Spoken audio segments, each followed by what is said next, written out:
Showed up, both teams played lights out on both sides of the ball. Lamar had to leave the game, though, in the fourth with cramps. He came back for a wild finish, one that came down to a Justin Tucker field goal with 2 seconds left for the Ravens win. Lamar finished with 3 TDs. Baker had 3 and a pick. What a game. Ravens now 8-5. John Harbaugh after the win. With all the things that went on in this game, the timing like you're talking about, that right there, I mean, if you wrote a movie about this, people wouldn't believe it. They would say it could never happen. Reality is stranger than fiction, or whatever that saying is. That's kind of what it is here. I mean, it's crazy. Greg Jennings is joining us now. Greg, good morning to you. I'll make this question easy. Who was more impressive last night, Lamar or Baker? Well, both quarterbacks were extremely impressive.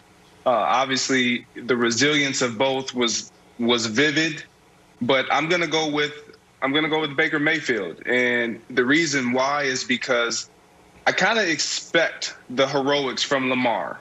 We've come to know he's such an electrifying player, and he can make anything happen in any moment, and that's exactly what he did for his team last night. But Baker Mayfield, he's been going through this maturation process of, can he decipher what defenses are trying to do to take him away in the passing game as far as throwing the football? He made some mistakes late. He threw the interception, but he was able to overcome it for his football team. And I believe if he would have had the ball last, it would have been the Baker Mayfield heroics that we would be talking about. So I like what I saw out of Baker Mayfield simply because I'm not sure we've seen this out of Baker Mayfield, where he has made a decision that could have been very costly for his team and then bounced back, came to the sideline, showed some poise, and got back out on the football field and drove them down to tie the game. Greg, is that what we're doing this morning? You really want to give out moral victories? That's what we're doing. Mayfield, You and Nick Wright want to sit up here. Victory. For wow, Baker, I'm so definitely giving out more victory. I like what I saw. Look, I agree with you. Both quarterbacks looked phenomenal last night. Baker Mayfield is ascending in the right direction. But I'm not shocked by Baker Mayfield.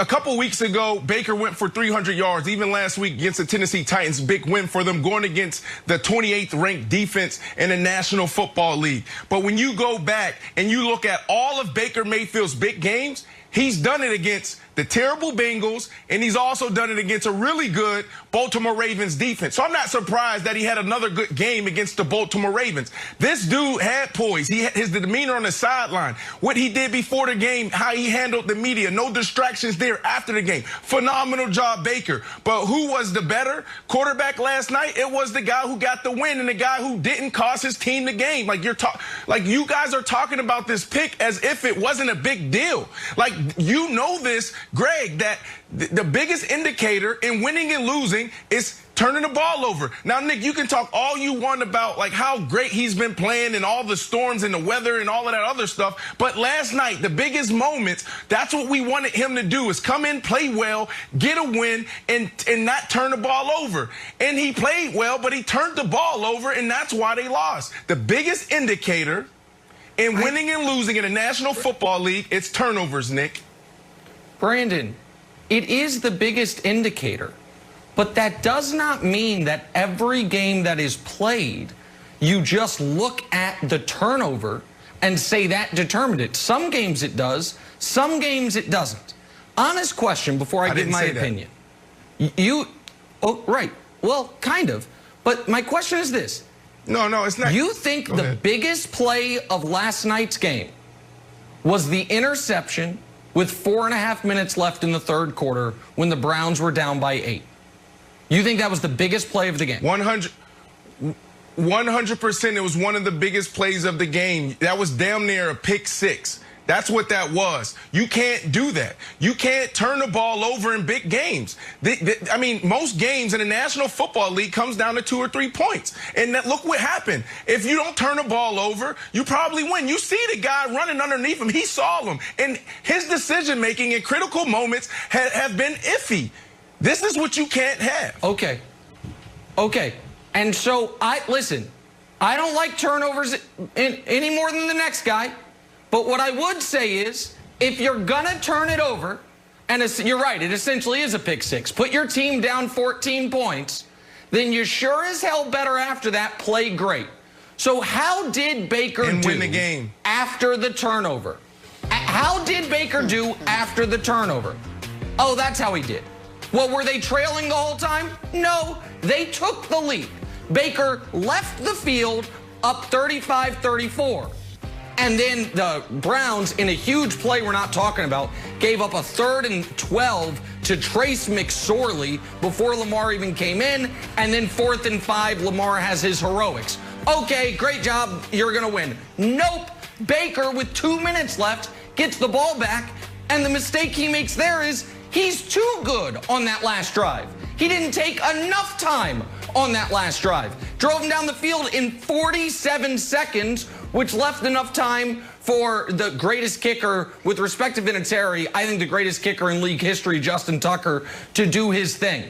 So Wilds, I feel like it is and you lost. Categorically insane.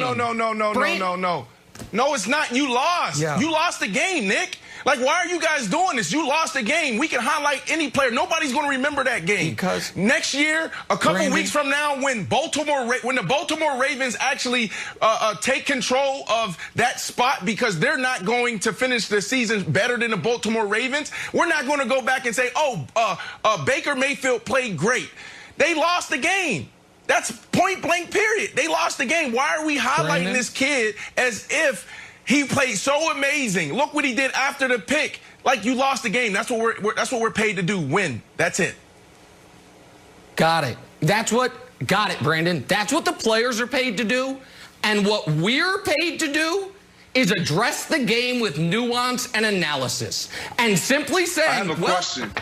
Ravens won, therefore, everyone on the Ravens must have been better than everyone on the Browns. They got on the winning bus. They're getting game balls. That's not how I view it.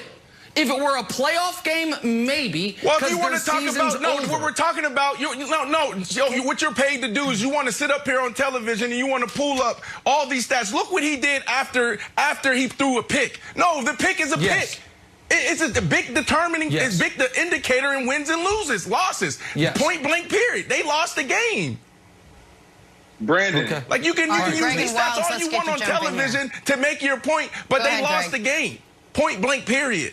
Brandon, have you ever fumbled in a game before? 100%. And I sat up there and said I lost the game. I go back to playing against the New England Patriots. And we're playing it's a critical moment to get back into the playoff hunt. And I dropped a touchdown. And in that moment, I knew that we lost the game. I lost the game because playing against a really good team in a big moment, if you don't play damn near perfect, then that's going to be one of the reasons and one of the biggest reasons why you lost the game. Okay, my next question to follow that was, have you ever caused a turnover or what have you, and your team still overcame and won the game? You've experienced that, correct? 100%. 100%. And you've experienced being a part of a turnover and your team losing, correct? 100%. So it's both an opportunity to learn. You didn't change who you were after that. You didn't go into the tank. The expectations was the same. All we're saying is, when Baker Mayfield created that turnover, there was more than enough football game to respond to win it, period. Did he do his job? They didn't win. They didn't win. They didn't win. They didn't win. I don't care about if I'm going to win, if I'm going to learn from it or not. We're talking about in the biggest moments in the season. Okay, primetime games, playing against really good teams, you need to play your best games. You need to play damn near perfect. So, yes, as a wide receiver, if you go for 200 yards and 3 touchdowns and you have 2 fumbles and 2 critical drops, you're probably one of the reasons why you lost the game. So, right, so Brandon, we're gonna give Hollywood Brown a pass because he was on the winning side. Of course. All right, Wilds, go ahead. Wilds, go ahead. No, my thing is, like, we know Justin Tucker had a big kick. We know that the Browns missed an extra point. They sort of made up for it with the 2-point conversion. But suppose it goes the other way, Brandon. If Justin Tucker misses and they still go for a 2-point conversion and the Browns kicker converts the extra point and Baker ends up winning but has the exact same stat line, would you still be that critical of that INT? Don't give me no what ifs. I don't want to hear no what ifs. I'm sorry, but I don't want to hear no what ifs. What we're talking about is who's more impressive, Lamar Jackson or Baker Mayfield. I'm sorry. That's what we're talking about. Here? Lamar Jackson looked like the 2000. What we're doing? What do you mean? We're talking about Lamar Jackson and Baker Mayfield. That's the question. Who was more impressive? Lamar Jackson looked like the 2019 reigning MVP. He was the best player on the field last night. But because he didn't play, because he didn't throw for 100, 200, 300 yards, now we're saying he wasn't impressive? No, Brandon, that's not what we're saying. Not one of us said that. That's not what we're saying. We're recognizing what Lamar did. If that, to Wilds' point, if Justin Tucker's kick had been blocked and returned for a touchdown, Baker and Lamar would have each played the identical game that they did. And if anyone would have come on here and annihilated Lamar because his team lost, at that point it was out of his hands. I'm not annihilating Baker. That's not what I'm doing. I'm not annihilating Baker, but you're not going to ask me a question about a what if. That's called after the game. That's called Monday morning quarterback. That's what that's called. Don't ask me about what if this player did this. No, it ain't analyzing the game. The game is over.